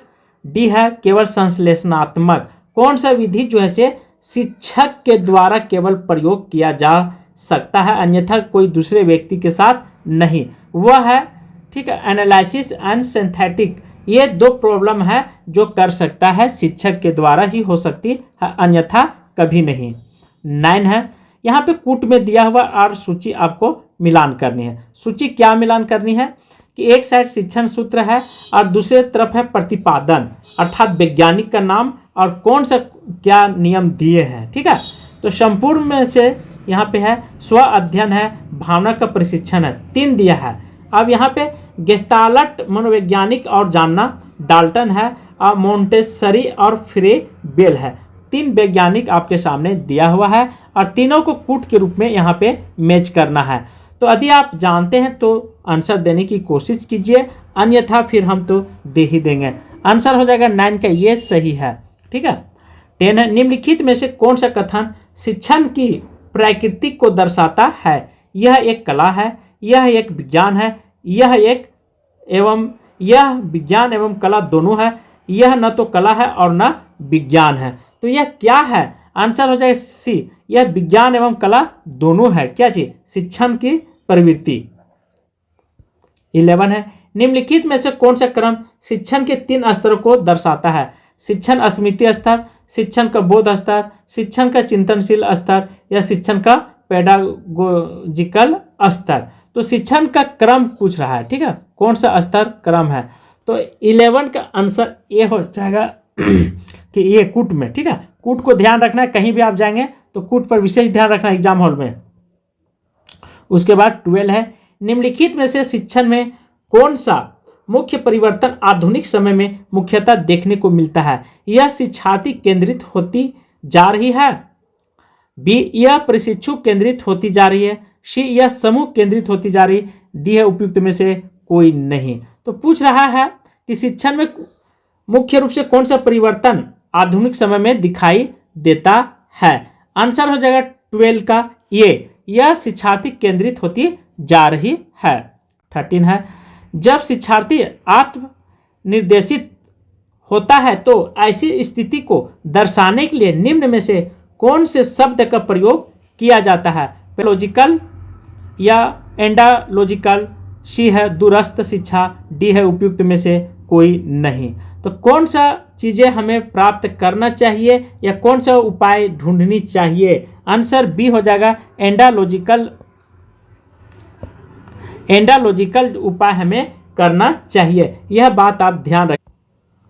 14 है, निर्देशात्मक उद्देश्य छात्र के लिए लिखे जाते हैं जिसमें से यह बताया जाता है कि छात्रों से क्या अपेक्षित है। निम्न में से कौन से लक्षण ऐसे उद्देश्यों में होने वाला चाहिए या पूरा करना चाहिए? विशिष्ट, ध्यान देने योग्य या मापने योग्य या उपयुक्त सभी। तो क्वेश्चन पूछता है, पहले क्वेश्चन को सही रूप से आप पढ़ने को तरीका सीखिए कि निर्देशात्मक उद्देश्य छात्र के लिखे जाते हैं, ठीक है। तो उसमें यह बताया जाता है कि छात्रों से क्या अपेक्षा रखी जाती है। बहुत अच्छा क्वेश्चन है। आंसर हो जाएगा डी, उपयुक्त सभी चीज़ों को शिक्षक जो है से अपेक्षा रखते हैं। विशिष्ट हो, ध्यान देने योग्य, मापने योग्य, ये सब बिंदुओं को ध्यान दिया जाता है। उसी प्रकार 15 है, निम्नलिखित में से कौन सा कथन गतिशील शिक्षण वातावरण के संदर्भ के साथ है? शिक्षक एक आश्रित चर है और छात्र एक स्वतंत्र चर है। बी है, शिक्षक एक स्वतंत्र चर है और छात्र आश्रित चर है। सी है, दोनों शिक्षक है और छात्र मध्यवर्ती चर है। डी, उपयुक्त में से कोई नहीं। आंसर 15 का बी हो जाएगा, शिक्षक एक स्वतंत्र चर है और छात्र आश्रित चर है। बिल्कुल है, क्योंकि शिक्षक के बिना विद्यार्थी का लाइफ चौपट हो सकता है, कोई इसमें दिक्कत नहीं है। आंसर बी हम लगाएंगे। 16, निम्नलिखित शिक्षण स्तर में से कौन सा स्तर कक्षा के पर्याप्त वातावरण के लिए खुला और स्वतंत्र होना आवश्यक है? कौन सा होना चाहिए? ये बहुत अच्छा क्वेश्चन है। यदि आप जानते हैं तो जरूर आंसर दें। स्मृति स्तर, बोध स्तर या चिंतनशील स्तर, उपयुक्त सभी। तो आंसर है 16 का सी, चिंतनशील स्तर होना चाहिए। आप यह बिंदु ध्यान रखेंगे क्योंकि बहुत इंपॉर्टेंट है। कहता क्या है कि शिक्षण स्तर में कौन सा स्तर कक्षा में पर्याप्त वातावरण के लिए खुला स्वतंत्र होना चाहिए? तो चिंतनशील स्तर, चिंता मतलब विद्यार्थियों को चिंतन करने के लिए खुला छूट देना चाहिए। 17 है, पाठ्यक्रम शब्द का क्या अर्थ है? बहुत अच्छा क्वेश्चन है। यदि आप बीएड किए हुए हैं तो आपको यह आंसर चुटकियों में दे देना चाहिए। एक शैक्षणिक संस्था के द्वारा अध्ययन के विषय को पेशकश है। बी है, शैक्षणिक संस्था के द्वारा निर्धारित लक्ष्यों को प्राप्त करने हेतु सीख और अन्य अनुभव का आयोजन करना। सी है, विभिन्न विषयों में निर्धारित पाठ्यक्रम व्यवहारिक पाठ्यक्रम और प्रयोजन शोध प्रबंधक है। डी है, शिक्षक स्तर को अर्हता प्राप्त करने के लिए सिद्धांत और व्यवहारिक पाठ्यक्रम पूरा करना। तो कौन सा आंसर होगा आपको यह ध्यान रखना है। बहुत अच्छा क्वेश्चन है, यदि आप दे लेते हैं तो आपके लिए बहुत ही अच्छी बात है। आंसर बी हो जाएगा कि शैक्षणिक संस्थाओं के द्वारा निर्धारित लक्ष्यों को प्राप्त करने हेतु किया जाता है। 18 है, संज्ञात्मक ज्ञान क्षेत्र का वर्गीकरण निम्न में से किसके द्वारा प्रस्तुत किया गया है? बेंजामिन एस बुलम, बी है स्किनर, सी है कर्थवल, डी है सिप्सन। तो किसके द्वारा किया गया है? आंसर बेंजामिन के द्वारा संज्ञात्मक ज्ञान क्षेत्र का वर्गीकरण किया गया। बहुत अच्छा क्वेश्चन है, आप इसे आंसर जरूर देंगे। 19, निम्नलिखित में से कौन सा शब्द पहले से सीखी गई सामग्री का उपयोग करने का प्रतिबिंब करता है? धारणा, अनुप्रयोग, ज्ञान या विश्लेषण। क्या चीज करने के लिए बोला जाता है? आंसर हो जाएगा बी, ठीक है, अनुप्रयोग करने के लिए यह जो है से विशेष रूप से महत्व रखती है। 20 है, निम्नलिखित में से ज्ञानात्मक ज्ञान क्षेत्र का उच्चतम स्तर कौन सा है? संश्लेषण, विश्लेषण या धारणा या मूल्यांकन। आंसर हो जाएगा डी, मूल्यांकन जो है से यह पहले से भी रखती है। 21 है, निम्नलिखित में से कौन सा विकल्प सत्तावादी स्तर पर शिक्षण को दर्शाता है? शिक्षक केंद्रित, शिष्य केंद्रित, मुख्य अध्यापक केंद्रित, अनुभव के आधार पर। 21 का आंसर हो जाएगा ये, यह शिक्षक केंद्रित होना चाहिए। बहुत अच्छा क्वेश्चन है, आप इसे आंसर जरूर देंगे। अर्थात यहाँ कूट में भी दिया हुआ है, ठीक है, इसी का। 22 है सूची 1 को सूची 2 से सम्मिलित कीजिए। एक सेट दिया हुआ है, क्रिया करके सीखने की चीज़ें हैं, पर्यावरण के माध्यम से शिक्षा या सत्य सौंदर्य भलाई की अनुभूति। 4 में है यह दुनिया जिस रूप में अब और यहाँ है। तो दूसरे साइड सूची दिया हुआ प्राकृतिकवाद है, आदर्शवाद है, व्यवहारवाद है और अर्थातवाद है। तो इसमें क्या करना है सो भी आप समझिए, ठीक है। कूट में यहाँ पे आपके सामने प्रेजेंट है, तो इस कूट को आप मिलान कीजिए, कौन सा आंसर होगा 22 का, तो बी हो जाएगा, 1 का 3, 2 का 1 और 3 का 2 और ये हो जाएगा 23 है। बौद्धिक कौशल किस ज्ञान क्षेत्र के द्वारा प्रतिबिंबित होते हैं? संज्ञात्मक ज्ञान क्षेत्र, भावनात्मक ज्ञान क्षेत्र, कौन कौन सा होते हैं आपको पूछना चाह रहा है। क्रियात्मक ज्ञान क्षेत्र या उपयुक्त में से कोई नहीं। 23 का ये हो जाएगा ज्ञानात्मक क्षेत्र जो है से यह प्रतिबिंब होते हैं। 24 है निम्नलिखित में से किसके द्वारा दृष्टिकोण, मूल्यों और हितों को प्रतिबिंब किया जाता है? संज्ञात्मक ज्ञान क्षेत्र के द्वारा या भावनात्मक ज्ञान क्षेत्र के द्वारा, क्रियात्मक ज्ञान क्षेत्र के द्वारा या उपयुक्त में से कोई नहीं।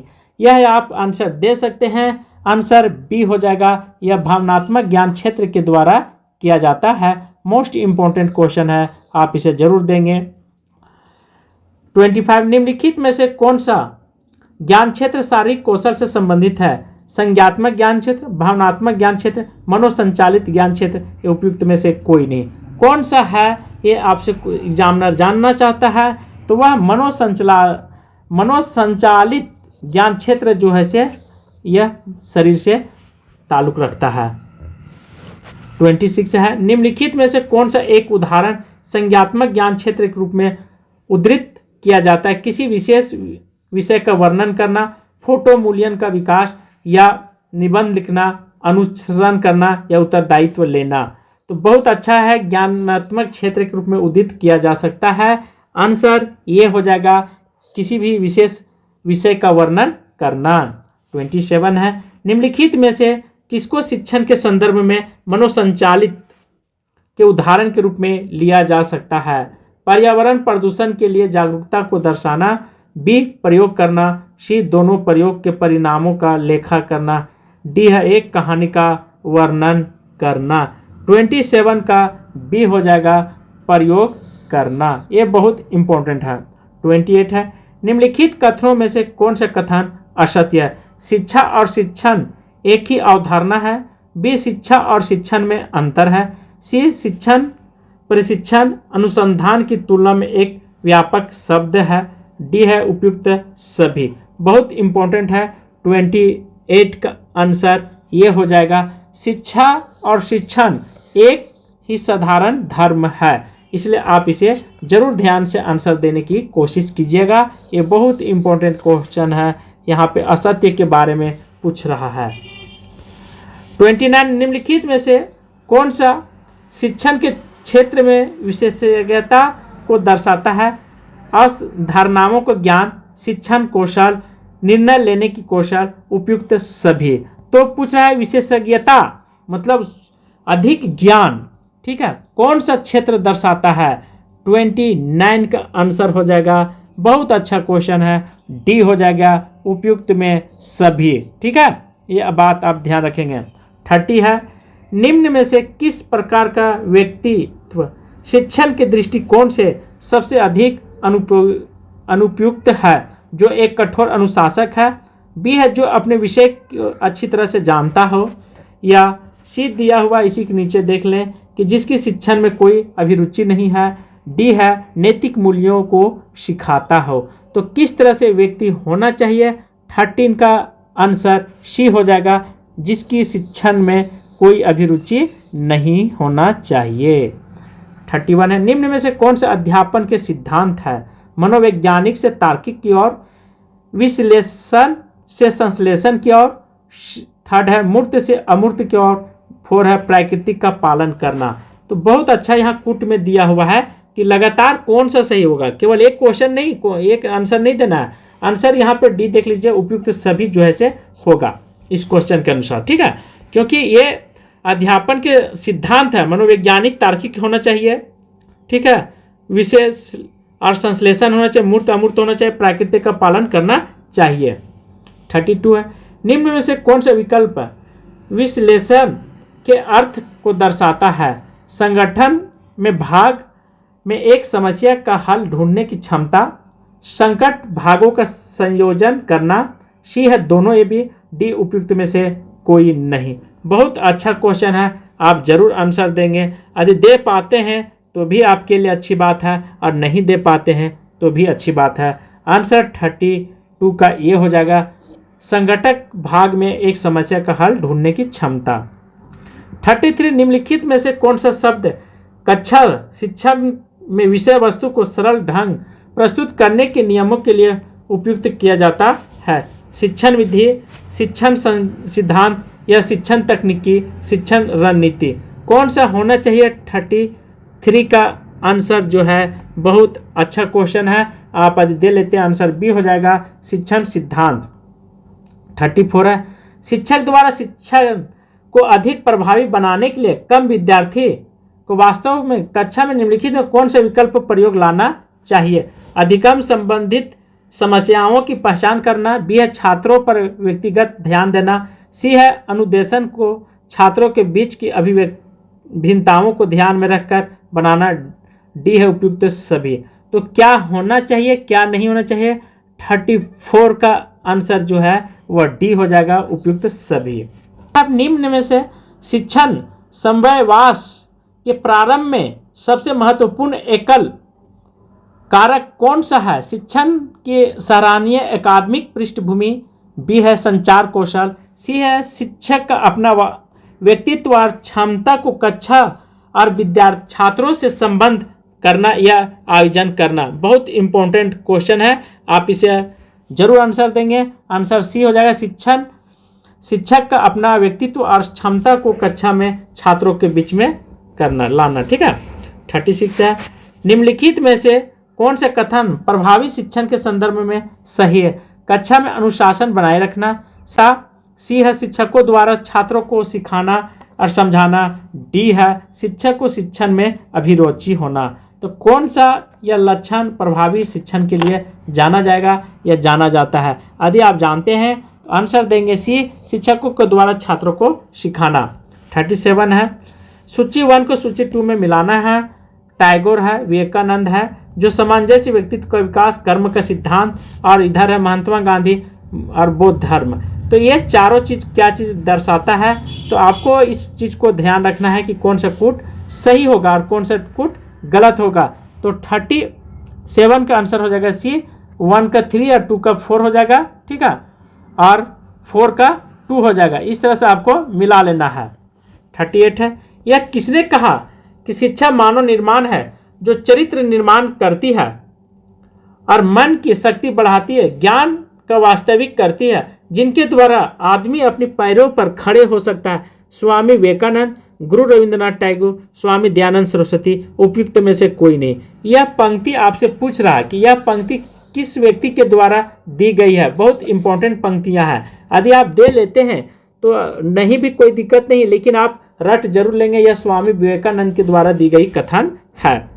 39 है, निम्नलिखित में से कौन सा गतिविधियां शिक्षण प्रक्रिया में सबसे पहले आती है? उद्देश्यों का निरूपण करना, शिक्षण अनुदेशन की योजना बनाना, सी है छात्रों की रुचि के बारे में जानना, डी है उपयुक्त सभी। बहुत अच्छा क्वेश्चन है, आंसर हो जाएगा डी। ठीक है, उपयुक्त सभी। 40, निम्नलिखित में से कौन सा कथन प्रभावी शिक्षण में सम्मिलित है? शिक्षक सक्रिय होते हैं परंतु छात्र सक्रिय हो भी सकते हैं और नहीं भी। बी है शिक्षक सक्रिय निष्क्रिय हो सकता है परंतु छात्र सक्रिय होते हैं। सी शिक्षक और छात्र दोनों सक्रिय हैं, डी उपयुक्त सभी। 40 का आंसर सी हो जाएगा, शिक्षक जो है से दोनों सक्रिय हो सकते हैं, शिक्षक और छात्र। 41 है, निम्नलिखित में से कौन सा शिक्षण का सर्वाधिक अपेक्षित उद्देश्य होता है? छात्रों के व्यवहार में वांछनीय परिवर्तन, छात्रों के संपूर्ण व्यक्तित्व का विकास, सी है छात्रों के चरित्र का निर्माण, डी है एक उपयुक्त नौकर के लिए चयन होना। तो 41 का आंसर ये हो जाएगा, छात्रों के व्यवहार में वांछनीय परिवर्तन। ठीक है, अब 42 से निम्नलिखित में से कौन सा कारक शिक्षण दक्षता के लिए मूल रूप से आवश्यक है? कौन सा कारक मूल रूप से शिक्षण कौशल में निपुण होना, बी है शिक्षण की विभिन्न तकनीकों के प्रयोग में निपुण होना, सी है शिक्षण में उचित साधनों के प्रयोग और प्रौद्योगिकी में निपुण, उपयुक्त में सभी। आंसर डी हो जाएगा, उपयुक्त सभी। बहुत अच्छा क्वेश्चन है, ठीक है। 43 है, निम्नलिखित कथनों में से कौन सा कथन सत्य नहीं है। मतलब असत्य के बारे में यहाँ पे चर्चा आपसे करने के लिए बोल रहा है। अच्छा संप्रेषण एक अच्छा अध्यापक नहीं हो सकता है। संप्रेषक, बी है संप्रेषक को हास्य का अच्छा बोध होता है। सी है संप्रेषक को विस्तृत पठन ज्ञान होता है। डी है संप्रेषक को सभी विषयों का ज्ञान होता है। संप्रेषक, यदि आप संप्रेषण नहीं पढ़े, क्लास नहीं किए हैं तो जा करके कर सकते हैं, इसके लिए कोई दिक्कत नहीं है। आंसर 43 का ये हो जाएगा। अच्छा संप्रेषक एक अच्छा अध्यापक नहीं हो सकता। देखिए संप्रेषण होता बोलने वाला, ठीक है। जैसे टीवी वगैरह क्या एक संप्रेषण का माध्यम है, ठीक है, ये ध्यान रखिएगा। तो अध्यापक कैसे हो सकता है, बिल्कुल सही आंसर है। मतलब यहाँ असत्य आंसर को चूज करना था। 44 है, एक सफल शिक्षक वही होता है जो वह अपने विषय को अच्छी तरह से जानता हो या जिसकी कक्षा का परिणाम 100% आता है। सी है वह छात्रों के लिए अभिगम्य हो। डी है उसके लिए प्रतिष्ठित पत्रिकाओं में प्रकाशित हो। मतलब उसका नाम प्रतिष्ठित प्रकारों में, मतलब प्रतिष्ठित पत्रिकाओं में नाम क्या होना चाहिए, छपना चाहिए, तभी वह एक अच्छा शिक्षक के रूप में जाना जाएगा। इनमें से आपको चूज करना है। आंसर ये हो जाएगा, वह अपने विषय में अच्छी तरह से जानना चाहिए। ये बहुत सरल क्वेश्चन था, बहुत आसान था, इसमें कोई दिक्कत नहीं होनी चाहिए। इसके बाद है, यदि एक शिक्षक अपनी आय बढ़ाने चाहता है तो उसे निम्नलिखित में से कौन सा कथन, मतलब कौन सा उपाय ढूंढना चाहिए। यह क्वेश्चन जो है सीधा कौन सा होगा, 45 होगा, ठीक है। तो 45 का आंसर आपको ध्यान से देना है। तो अतिरिक्त समय के दौरान कोचिंग संस्थाओं में पढ़ाना। बी है शिक्षण संस्थाओं में अधिक परिश्रमिक वाले कार्य करना। सी है शिक्षण के अलावा अन्य संवादात्मक कार्य से जुड़ा रहना। डी है पुस्तकें पढ़ना। तो 45 का आंसर आप देंगे, आंसर डी हो जाएगा। उसी प्रकार 46 है। 46 से क्या कर, एक प्राचार्य के रूप में आप अपने शिक्षक सहयोगियों को किस कार्य के लिए प्रोत्साहित करेंगे। भारत और विदेश में सेमिनार लगाने या सम्मेलनों में भाग लेने के लिए या भविष्य के ज्ञान की बौद्धिक के लिए पुनः विचार या पाठ्यक्रम में भाग लेना। सी है दलितों के उत्थान के लिए सामुदायिक सेवा करना। डी उपयुक्त सभी। तो आपको इन चीज़ों से कोई मतलब नहीं है। आप यदि हैं तो अपनी समाज की तरक्की देखना चाहते हैं तो आंसर डी हो जाएगा, उपयुक्त सभी। 47 है, छात्रों को सबसे अधिक प्रभावी ढंग से सामाजिक और नैतिक मूल्यों को आत्मसात करने के लिए प्रोत्साहित करना चाहिए। कौन सा आधार मान करके आप करेंगे, मूल्यों पर व्याख्यान देकर, टीवी कार्यक्रम को दिखाकर। सी है छात्रों को सह पाठ्यक्रम गतिविधियों में सक्रिय में सम्मिलित करके। डी है धार्मिक उत्सवों का अवलोकन करवाना। कौन सा चीज़ें से आप निष्पक्ष कर सकते हैं, तो 47 का आंसर जो है सीधा हो जाएगा सी, अर्थात छात्रों को या पाठ्यक्रम गतिविधियों में सहयोग के रूप में सम्मिलित करना। मोस्ट इम्पोर्टेंट क्वेश्चन है। 48 है कि एक शिक्षक अपने आप को एक प्रभावी संप्रेषक के रूप में स्थापित कर सकता है यदि वह उपयुक्त शिक्षण सामग्री का उपयोग करता है। बी है जो सीखता है उसका छात्रों को उसका अर्थ समझने में सहायता करता है। सी है शिक्षण अवधि में प्रश्न पूछना। डी है छात्रों को विषय पर पूछे गए प्रश्नों के सही उत्तर उपलब्ध करवाने में सहायक बनना। तो 48 का आंसर बी हो जाएगा, जो सीखता है उसका छात्रों को उसका अर्थ समझने में सहायता प्रदान करना। 49 है, उच्च शिक्षा के क्षेत्र में शिक्षण का तात्पर्य क्या है। पाठ्य पुस्तक में दी गई जानकारी को प्रस्तुत करना। बी है कक्षा में प्रश्न पूछना और परीक्षाओं का आयोजन करना। सी है छात्रों को परीक्षा की और तैयारी करना और उत्तीर्ण होने में सहायता करना। डी है छात्रों के लिए अधिगम प्रक्रिया को सुकार बनाना, मतलब कोमल बनाना, आसान बनाना। तो आंसर हो जाएगा 49 का डी हो जाएगा, छात्रों के अधिगम प्रक्रिया को मतलब सरल बनाना। 50 है, एक शिक्षक शिक्षण प्रक्रिया को अधिक प्रभावी बना सकता है यदि वह विषयों का विशेषज्ञ हो। बी है विषय को पढ़ाने में माफी अनुभवी हो। सी है शिक्षार्थियों के पूर्व ज्ञान को ध्यान में रखे। डी है विभिन्न प्रकार के शिक्षण सामग्री का प्रयोग करता है। आंसर सी हो जाएगा, शिक्षार्थियों के पूर्व ज्ञान को ध्यान में रखते हैं। 41 है, निम्नलिखित में से किस स्थिति में कॉलेज शिक्षक वास्तव में छात्रों के लिए सहायक हो सकते हैं? कक्षा में श्रुति लेखन करवाए। बी है वह अपने मूल्यांकन में निष्पक्ष रहे। सी है छात्रों के कक्षा में प्रश्न पूछने के लिए प्रोत्साहित करता हो। डी है कक्षा में पाठ्यक्रम को पूरा करना। 51 का आंसर सी हो जाएगा, छात्रों को कक्षा में प्रश्न पूछने के लिए प्रोत्साहित करता हो। 52 है, उच्च शिक्षा में अध्यापक का सबसे वांछनीय परिणाम कौन सा है? विद्यार्थियों की उपलब्धि में वृद्धि। बी विद्यार्थियों की स्वतंत्र सोच के स्तर में वृद्धि। सी है 100% परिणाम। डी है विद्यार्थी किसी विषय को ज़्यादा अधिमान दे।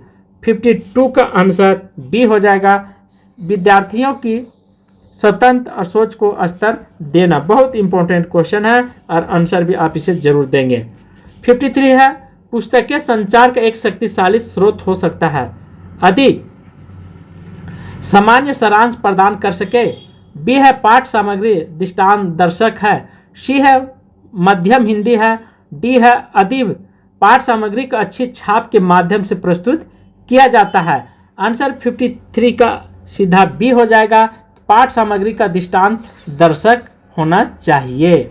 54 है, निम्नलिखित में से कौन सा परिणाम प्रभावी शिक्षण को सबसे सही प्रकार प्रतिबिंब करता है? छात्रों की उपस्थिति, विशेष सम्मान, छात्रों द्वारा पूछे गए सार्थक प्रश्न। डी है कक्षा में पूर्ण रूप से शांति होना। कौन सा प्रतिकार सबसे अच्छा है? तो 54 का आंसर सी हो जाएगा, छात्रों द्वारा पूछे सार्थक प्रश्न को। 55 है, निम्नलिखित में से कक्षा शिक्षण का सबसे महत्वपूर्ण उद्देश्य कौन सा है? जानकारी देना, जिज्ञासु मन को विकसित करना, छात्रों के व्यक्तित्व का विकास करना, छात्रों के परीक्षाओं में उत्तीर्ण होने में सहायता करना। आपके लिए यदि आप शिक्षक हैं तो सबसे अच्छा पहलू, सबसे अच्छा गुण कौन से निखारेंगे? जिज्ञासु मन को विकसित करना, या आंसर हो जाएगा सीधा 55 का। आप देख लीजिए, बहुत अच्छा क्वेश्चन है, बी हो जाएगा। ठीक है, जिज्ञासु मन को विकसित करना। 56 है, छात्र उन शिक्षकों को अपेक्षाकृत अधिक पसंद करते हैं जो कक्षा में सबसे अधिक श्रुत लेख करवाए। बी परीक्षा से पहले महत्वपूर्ण प्रश्नों की सूची प्रदान करें। सी है विषयों से संबंधित छात्रों की समस्याओं का समाधान करें। डी है जो स्वयं का अनुशासन में रखे।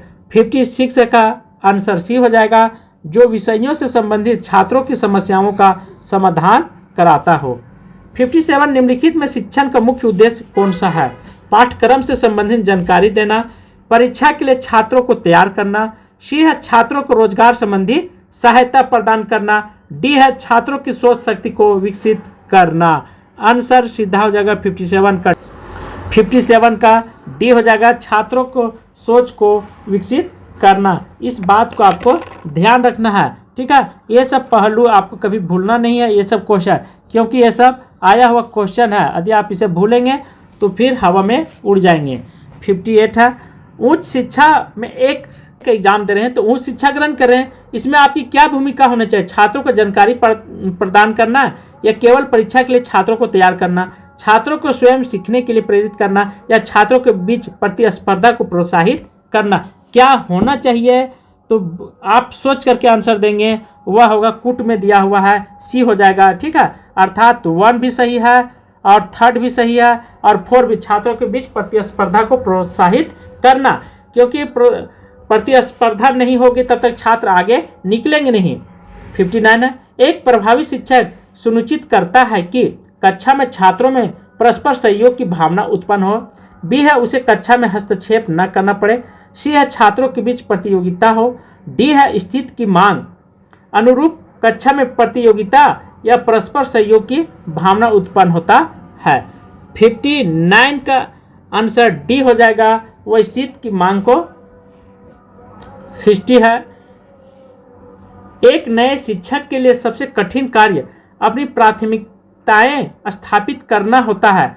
प्रायः वह निम्नलिखित में से किस से अपनी कक्षा का आरंभ करना चाहेगा? कक्षा में अनुशासन लागू करके, बी है छात्रों के साथ तालमेल स्थापित करके, सी है छात्रों के साथ मजाक करके, डी है अपनी योग्यता और व्यक्तित्व के बारे में छात्रों को अवगत करवा करके। बहुत अच्छा क्वेश्चन है 16 का बी, छात्रों के साथ तालमेल स्थापित करके। ठीक है, तो 61 से यहाँ पे बहुत इंपॉर्टेंट और क्वेश्चन है, आप सभी लोग आंसर जरूर देंगे। एक शिक्षक निम्नलिखित में से किस प्रकार की कार्यशैली को अपनाकर छात्रों के साथ घनिष्ठता स्थापित कर सकता है? एक मार्गदर्शक की भूमिका निभाकर सहायता करने के लिए इच्छुक होना, बी अपनी आधिकारिक प्रभुत्व स्थापित करके, सी है छात्रों को अपने ज्ञान से प्रभावित करके, डी है सशक्त नियम लागू करके। क्या होना चाहिए? आंसर ये हो जाएगा एक मार्गदर्शक के रूप में भूमिका प्रदान करना। ठीक है, बहुत इंपॉर्टेंट क्वेश्चन है, आप इसे जरूर देंगे। आंसर ये हो जाएगा क्योंकि बहुत अच्छा क्वेश्चन है, बहुत बेहतरीन क्वेश्चन है। 62 निम्नलिखित में से शिक्षण की गुणवत्ता का आकलन करने के लिए सबसे उपयुक्त विधि कौन सा है? वार्षिक परीक्षा परिणाम, बी छात्रों की उपस्थिति, सी है कक्षा में छात्रों के पारस्परिक विचार विमर्श की गुणवत्ता की जांच, डी है कक्षा में छात्रों की चुप्पी। क्या होना चाहिए गुणवत्ता के लिए? तो आंसर हो जाएगा सी। यह आंसर बिल्कुल सही आंसर है, आप इसे जरूर ध्यान देंगे, इसलिए आप सभी लोग इस बात को भूलेंगे नहीं। 63 निम्नलिखित में से अधिगम के मार्गदर्शक में शिक्षक की भूमिका का न्यूनतम महत्वपूर्ण पहलू क्या है? निजी जीवन में आने वाले बाधाओं को नियंत्रित करने के अंतर्दृष्टि का विकास करना, बी है विद्यार्थी के लिए समुचित प्रदर्शन को दर्शाने के वाले घटकों को निर्धारित करना, सी है प्रोत्साहन और नैतिक समर्थन का प्रावधान करना, डी है सतत नैदानिक उपचारात्मक सहायता का प्रावधान करना। तो एक अधिगम के लिए मार्गदर्शन के लिए शिक्षक का क्या कर्तव्य होना चाहिए? तो वो आंसर हो जाएगा ये। ठीक है, ध्यान रखेंगे। 64 है निम्नलिखित में से उच्च शिक्षा में शिक्षक की कौन सी मुख्य भूमिका होनी चाहिए? छात्रों की जानकारी प्रदान करना, बी है छात्रों में स्वयं सीखने की प्रवृत्ति को बढ़ावा देना, सी है छात्रों के बीच स्वस्थ प्रतिस्पर्धा को प्रोत्साहित करना, डी है छात्रों की निजी समस्याओं को हल करने में उनकी मदद करना। आंसर डी हो जाएगा, छात्रों को निगरानी करना।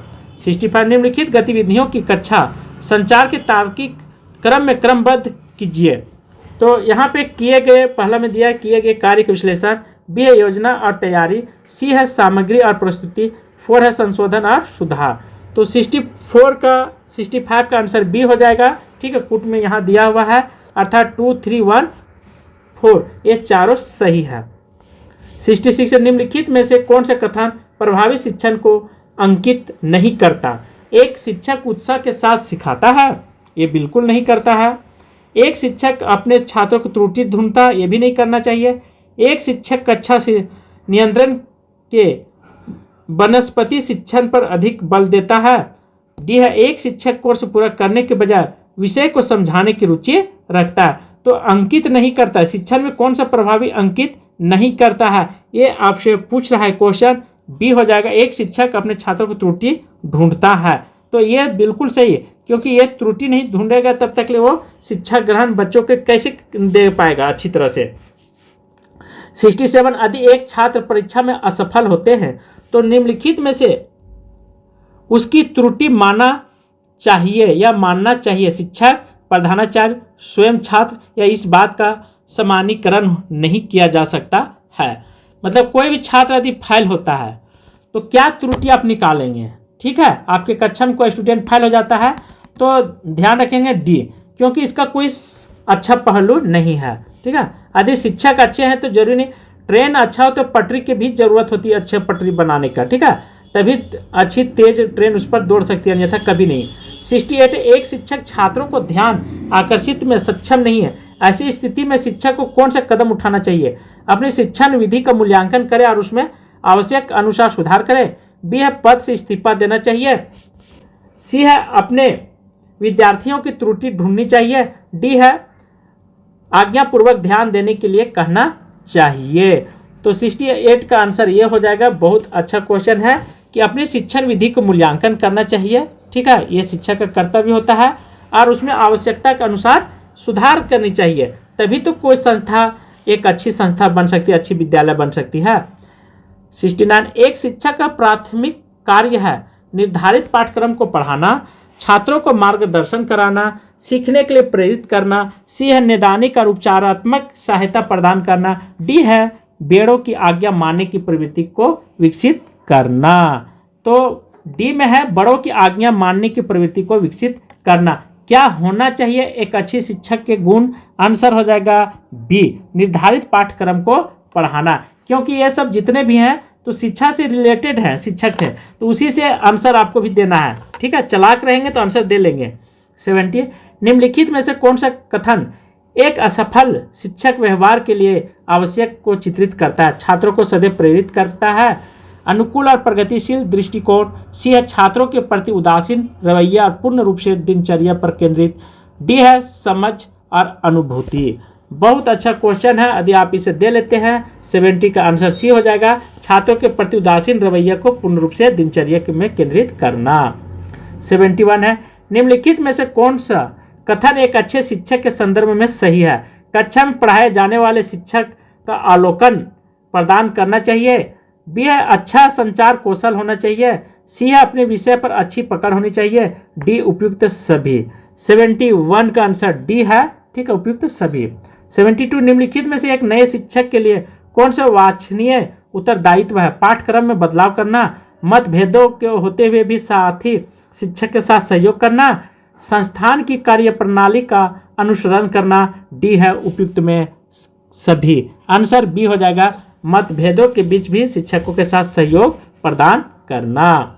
निम्नलिखित में से शिक्षक के लिए प्रारंभिक अवस्था में विफलता का मुख्य कारण किस क्षेत्र में संबंधित है? पारंपरिक संबंध, शाब्दिक क्षमता, शिक्षक का ज्ञान, छात्रों के साथ कठोर व्यवहार। देखिए, आप यदि असफल हो जाते हैं शिक्षक को बच्चों के बीच में तो कौन सा आंसर हो जाएगा? सी हो जाएगा, शिक्षक का ज्ञान। 74 है निम्नलिखित में से किसको मुक्त प्रगति शिक्षा पर आधारित मिरम्बक्का स्कूल विचारधारा का प्रतिपादक कहा जा सकता है? Mohandas Karamchand Gandhi, Swami Vivekananda, John Dewey, Shri Aurobindo. बहुत अच्छा है क्वेश्चन, अरविंद। ठीक है, तो 74 का आंसर डी हो जाएगा, अरविंद। बहुत कौन सा? मिरम्बक्का, ठीक है, स्कूल के संस्थापक विचारधारा का प्रतिपादक किन्होंने किया था? अरबिंदो ने किया था। 75 है निम्नलिखित में से एक नए शिक्षक के लिए सफलता का सबसे महत्वपूर्ण कारक कौन सा है? मौखिक प्रभाव और संगठनात्मक क्षमता, जीवन के प्रति सकारात्मक दृष्टिकोण। सी है शिक्षक का अपना व्यक्तित्व और कक्षा की संयोजित करने की क्षमता। डी है उपयुक्त में से नैतिक क्षमता। कौन सा होना चाहिए? 75 का आंसर सी है, ठीक है।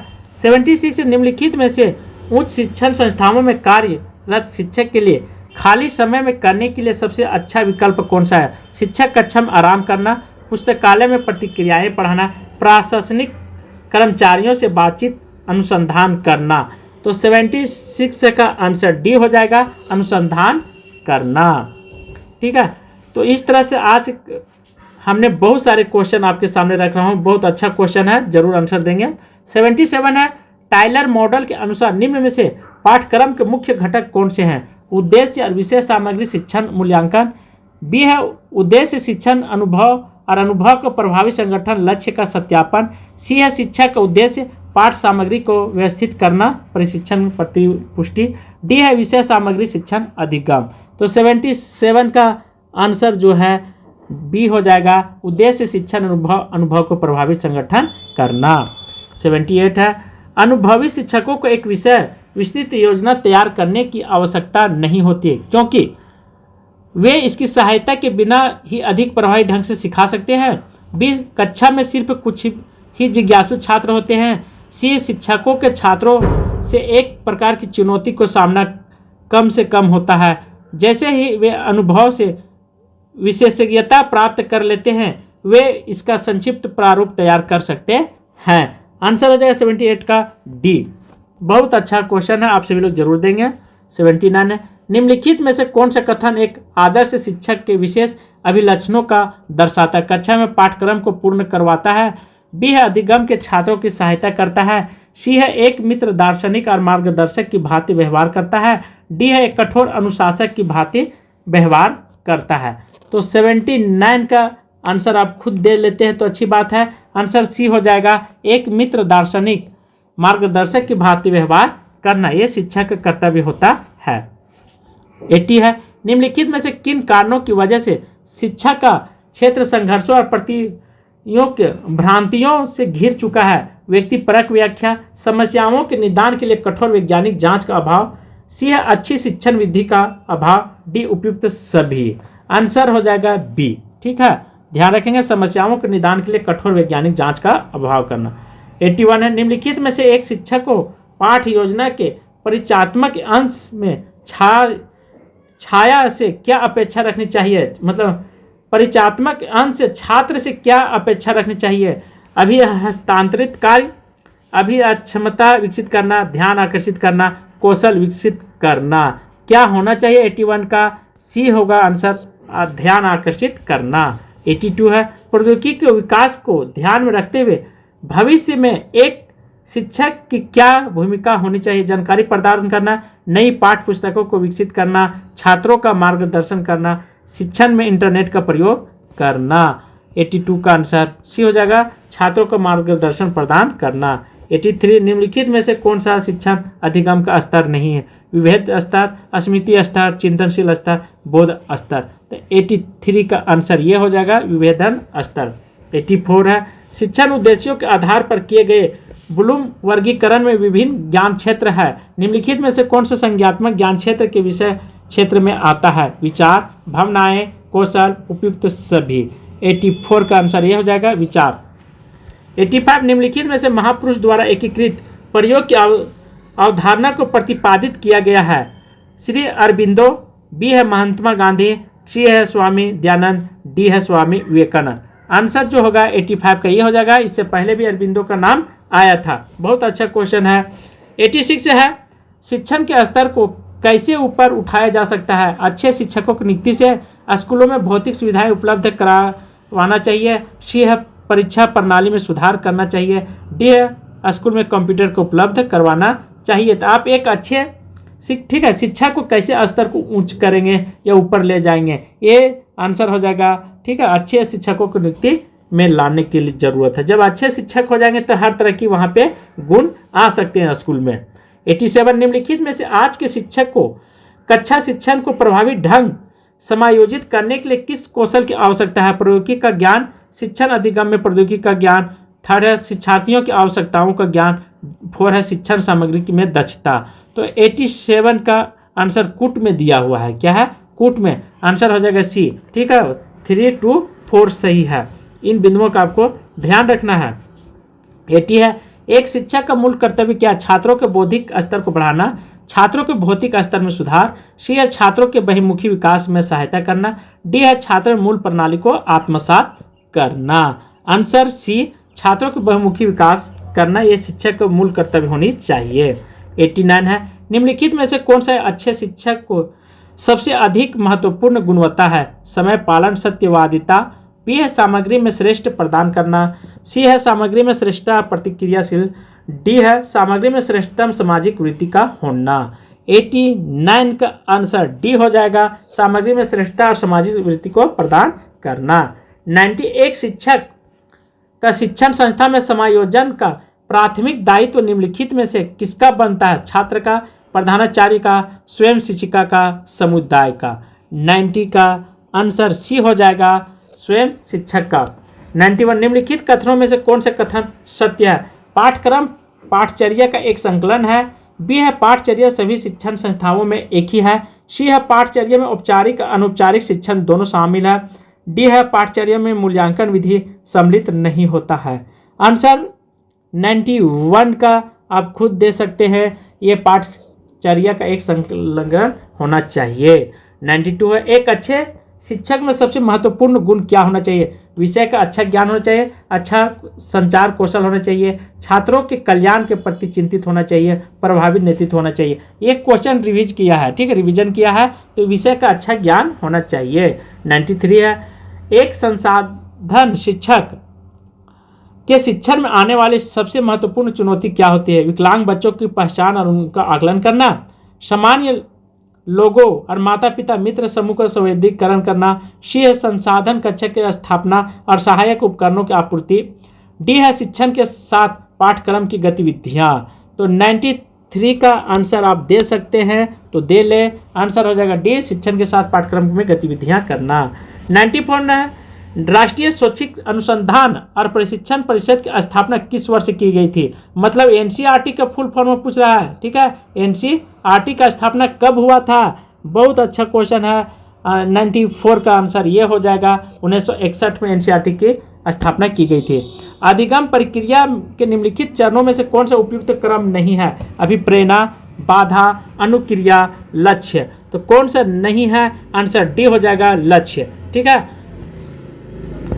आंसर डी हो जाएगा, लक्ष्य। ये सब बिंदु का आपको भूलना नहीं है। तो आज के क्लास में यहीं पे समाप्त करता हूँ। यदि अच्छा लगेगा तो शेयर कीजिएगा, लाइक कीजिएगा, और यदि आपके अंदर में मानवता होगा तो सब्सक्राइब कीजिएगा। धन्यवाद, थैंक यू।